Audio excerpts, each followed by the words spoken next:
বাগের হুঙ্কার দিচ্ছেন মুফতি সৈয়দ ফাইজুল করিম দামাত বারাকাতুহুম। শাইখুল হাদিসের ঘরেও কি নাই? আল্লামা মামুনুল হক দামাত বারাকাতুহুম, যাদের হুঙ্কারে গোটা দেশের বেঈমানদের ঘুম নষ্ট হয়ে আছে। কিন্তু আমি সতর্কতার সাথে বলছি, আমরা যত বক্তব্য দেই, কথা বলি,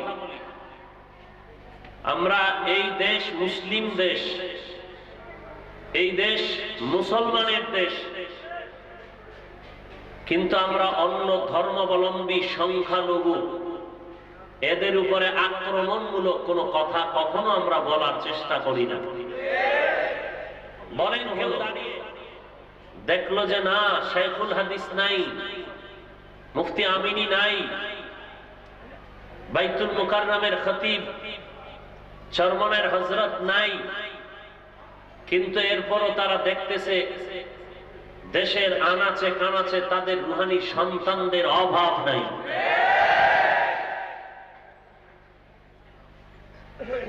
এসে পড়ল মুরব্বী হাটহাজারীর হযরত, আল্লাহ পাক এবং সর্বোচ্চ ইজ্জতের মাকামে আল্লাহ তাকে বসিয়েছিলেন। মুসলমানের জীবনের চোখের পানির এক দাবি, স্বাধীনভাবে মুসলমান এই মুরব্বীর ছায়া তলে চলেছিল। তিনি ইন্তেকালের পরে অনেকে মনে হচ্ছিল খুশি খুশি ভাব,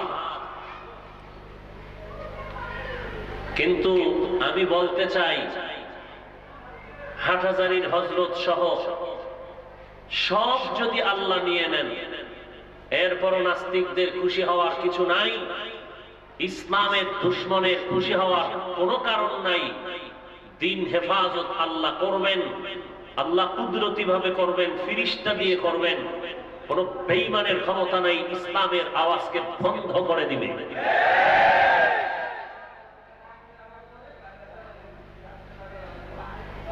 শাইখুল হাদিস রাহমাতুল্লাহ আলাইহি নাই, চরমনের পীর সাহেব মরহুম হযরত নাই, তার ঘরে কি হুঙ্কার দেনেওয়ালা কেউ নাই? বলেন, তার রুহানি সন্তান নাই? বাগের হুঙ্কার দিচ্ছেন মুফতি সৈয়দ ফাইজুল করিম দামাত বারাকাতুহুম। শাইখুল হাদিসের ঘরেও কি নাই? আল্লামা মামুনুল হক দামাত বারাকাতুহুম, যাদের হুঙ্কারে গোটা দেশের বেঈমানদের ঘুম নষ্ট হয়ে আছে। কিন্তু আমি সতর্কতার সাথে বলছি, আমরা যত বক্তব্য দেই, কথা বলি, আমরা এই দেশ মুসলিম দেশ, এই দেশ মুসলমানের দেশ, কিন্তু আমরা অন্য ধর্মাবলম্বী সংখ্যালঘু এদের উপরে আক্রমণমূলক কোনো কথা কখনো আমরা বলার চেষ্টা করি না। বলেন কেউ দাঁড়িয়ে আমরা হিন্দুদেরকে আক্রমণমূলক কিছু বলি? খ্রিস্টানদেরকে বলি? ইহুদিদেরকে বলি? আমাদের বাংলাদেশে বৌদ্ধ ধর্মের যারা আছেন বলি? বলি না। হিন্দুরা তাদের দিব্য আরামে পূজা পালন করতেছেন, মুসলমান গিয়ে কি মাইক বন্ধ করে দিয়েছেন? মুসলমান কি আন্দোলন করেছেন পূজা চলবে না, মন্দির ভেঙে দাও বলেছেন? কিন্তু আজ এই দুঃসাহস কোথা থেকে পেয়েছে যে আজ হিন্দু বৌদ্ধ এরা একত্রিত হয়ে চরমনাইয়ের বিরুদ্ধে আর হেফাজতের নামের বিরুদ্ধে অশালীন কথা যেগুলো মুখে উচ্চারণ করা কোন মানুষের পক্ষে সম্ভব নয়, এ সমস্ত স্লোগান দিয়ে ময়দানে তারা চিৎকার করে জুতা হাতে নিয়ে স্লোগান দেয়। আমি বলবো এই সচেতন মুসলমানদেরকে, যারা দেশের দায়িত্বে আছেন, আমরা উগ্রবাদী নয়, আমরা জঙ্গিবাদী নয়, আমরা শান্তিপ্রিয় আদর্শ রাসূলের উম্মত, কিন্তু আমাদের শরীরের উপরে কেউ যদি আঘাত করে আমরা এটা কখনোই চুপচাপ মেনে নিতে পারবো না। সময় থাকতে তাদেরকে কন্ট্রোল করার চেষ্টা করুন, সময় থাকতে কন্ট্রোল করার চেষ্টা করুন। না হয় জাতি ভালো করে জানে, বাংলাদেশের মাটি পর্যন্ত জানে মুসলমানের পাওয়ার কেমন। আমরা উগ্রতা পছন্দ করি না, রক্তাক্ত পছন্দ করি না, আমরা জুলুম অত্যাচার করাটাকে পছন্দ করি না, কাউকে গালি দেওয়াও পছন্দ করি না। কিন্তু যখন আমাদের দেয়ালে পিঠ ঠেকে যাবে তখন কিন্তু আমরা পেছনে তাকাবো না, সামনে এগিয়ে যাব। কই হেফাজত তো হিন্দুদের বিরুদ্ধে বলেনি, চরমনাই তো হিন্দুদেরকে গালি দেয়নি, দাওয়াত ও তাবলীগ ওয়ালারা তাদেরকে অশালীন কোনো কথা বলেনি। কি হয়েছে আজ? কেন তারা বাংলার মাটিতে দাঁড়িয়ে জুতা হাতে নিয়ে অশালীন কথায়, উগ্রতা, যেখানে পাও ধর, ধরে ধরে জবাই কর? তাহলে সরকারকে বলবো আপনি চিনে রাখুন সন্ত্রাসী কারা। মুসলমান উগ্রবাদী, জঙ্গিবাদী, সন্ত্রাসী নয়। মুসলমানকে যারা অপবাদ দেয় তারাই সন্ত্রাসী, তারাই জঙ্গিবাদী, তারাই উগ্রবাদী।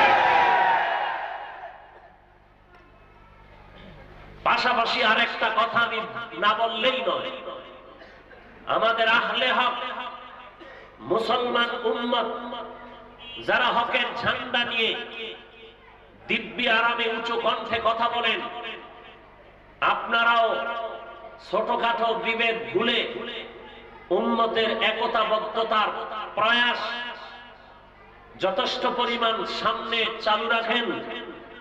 ভেদাভেদ ভুলে এক ময়দানে আসেন।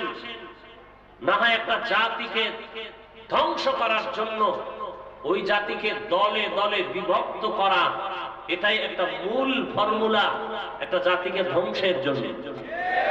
আজ আমরা মুসলমান এত দুর্বল কেন? কেন এত দুর্বল? গুটি কয়েক বেঈমানের সামনে কেন আমরা চুপ? এর একমাত্র কারণ আমাদের ভেতরগত অনৈক্য, এজন্য বড় দায়ী। আর ঐক্যের স্লোগান চাপার জোরে দিলে হবে না, অন্তরের ঐক্য আগে হতে হবে। মনের মধ্যে হিংস্র যদি থাকে, আক্রমণাত্মক ভাব থাকে, তাহলে কোনোদিন সফলতা বয়ে আনবে না। বাংলাদেশের মুসলিম আহলে হক উম্মতদেরকে বলতে চাই, এই ঐক্য ঐক্য স্লোগান দিয়া আজকে ঐক্য হওয়া যেই সময়ের দাবি, এই দাবি পূরণ কেন হয় না? এর মধ্যে যত কারণ আছে, উলামায়ে আহলে হক এক প্ল্যাটফর্মে না আসার জন্য যত কারণ আছে, এর মধ্যে এক নাম্বার কারণ আমি মনে করি গজবের ফেসবুকে উম্মতেরা লেখালেখি করার কারণে আলেমদের মাঝে অনৈক্য বিরাজ করতেছে। কখনো আমার বিরুদ্ধে লেখে আর এক দলকে খুশি করে, আবার কখনো তার বিরুদ্ধে লেখে আমাকে খুশি করে। এই যে আহলে হকের মধ্যে একে অপরের বিরুদ্ধে লেখালেখি করে, তদন্ত নাই, হাকিকত জানা নাই। আমি মনে করি তারা উম্মতের কল্যাণ চায় না। উলামায়ে কেরামদেরকে ভিন্ন ভিন্ন রেখে এরা তাদের স্বার্থ হাসিল করতে চায়। এরা রাসূলের মহাব্বতের উম্মত বলে দাবি করার অধিকার রাখে না। তবে যারা নিরপেক্ষতার ভূমিকায় চলেন, আপনাদেরকে আমি সর্বাবস্থায় বলি, আজও বলি, গজবের ফেসবুকের কোনো কথা কখনো গ্রান্টির সাথে বিশ্বাস করে ওদিকে ধাবিত হবেন না, কান দিবেন না। সবাই সতর্ক থাকবেন। আজকে ফেসবুকের লেখালেখি উলামায়ে কেরামের মাঝখান থেকে চূড়ান্ত অনৈক্যের বাতাস, দুর্গন্ধ ছড়িয়েছে এই লেখালেখির কারণে। নাম নাই, কিছু নাই, ফট করে লেখা দিয়ে দিল অমুক আলেম এই অপরাধ করেছে। আজকে আমাদের মুরব্বী নিয়া মানুষ, সাধারণ মানুষ আউযুবিল্লাহ পারে না, তারাও হাসাহাসি করে। এই উলামায়ে কেরাম আহলে হকদের পেছনে তাদের ইজ্জতের উপরে আঘাত যারা করার জন্য এই লেখালেখি করতেছে, আল্লাহর রাসূল বলেছেন গীবত করা জিনার থেকেও মারাত্মক। এরা সব এই গীবতের গুনাহের মধ্যে শামিল। আমরা তো ওই আদর্শের উম্মত যে হাজার কষ্ট বুকে জমাইয়া আল্লাহর কাছে দোয়া করার মানুষ, কান্নাকাটি করার মানুষ, কাউকে আক্রমণ করার আদর্শ আমাদের মধ্যে নাই, কিন্তু এই ভুল বুঝাবুঝি যারা চালু করতেছেন, তৃতীয় শক্তি পেছনে যারা কাজ করতেছে, এক আলেমের পেছনে আরেকজনকে লাগিয়ে দেয়। হুজুর শুনছেন আপনার বিরুদ্ধে এই কথা বলছে, আবার চেষ্টা করে এনার রেকর্ড নিয়ে বের করা যায়। রেকর্ডটা বের করে কি হবে, লাভ কি? আজ আমার বিরুদ্ধে আপনি বললেন, আবার আমার আরেকজনের বিরুদ্ধে ময়দানে কথা বললেন, চরমনের বিরুদ্ধে, তাবলীগের বিরুদ্ধে। এগুলো করে করে বলেন তো ইসলামের কি লাভ হচ্ছে? বলেন বলেন, কোন লাভ হচ্ছে? বরং ওলামাদের মাঝখানে দ্বন্দ্ব, দূরত্ব, মনে কষ্ট, ইসলামের চরম ক্ষতি। সাধারণ মানুষ আজ ওলামায়ে কেরামদের দিকে তাকিয়ে হাসি ঠাট্টা করে। আল্লাহ এ সমস্ত ষড়যন্ত্রকারী মুনাফিক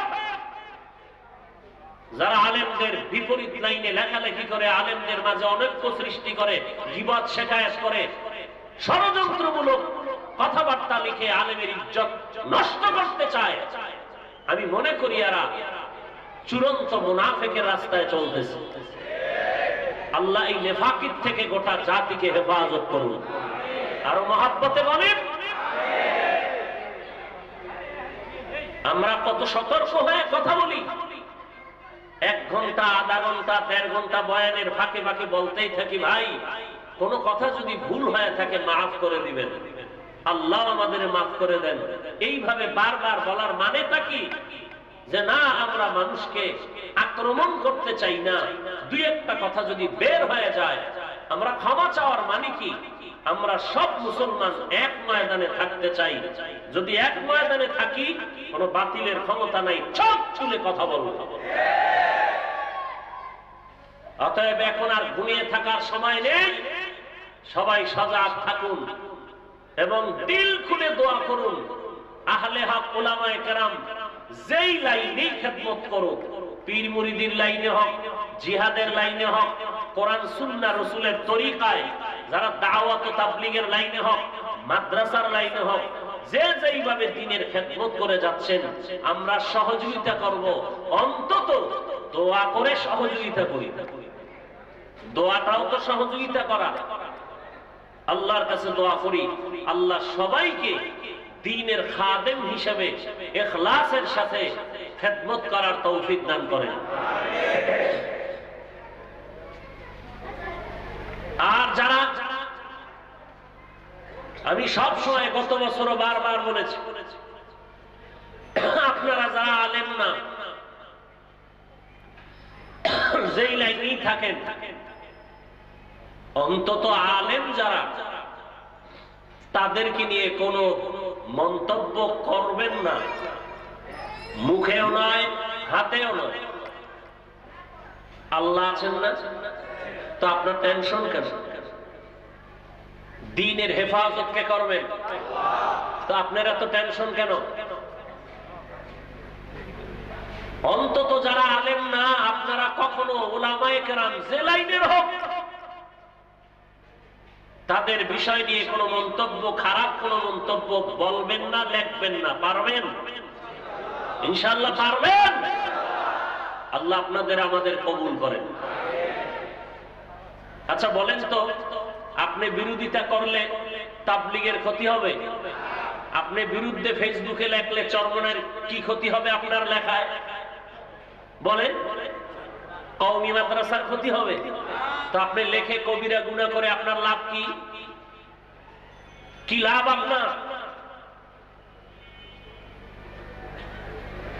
কোন আলেম যদি কিছু করেন, আল্লাহ না করুন, আহলে হক উলামায়ে কেরামের দায়িত্ব তাদেরকে কিছু বলার, তাদের ওয়েতে তারা বলবেন। কিন্তু সাধারণ মুসলমানকে বলবো, উলামায়ে কেরামদের থেকে খুব সতর্কতার সাথে কথা বলবেন, কারণ এরা ওয়ারাসাতুল নবীর ওয়ারিস।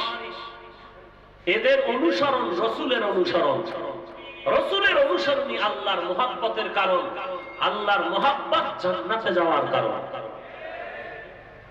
বুঝাইতে পারলাম? নবী আসবেন, তাহলে আমরা ইসলাম শিখবো কাদের থেকে?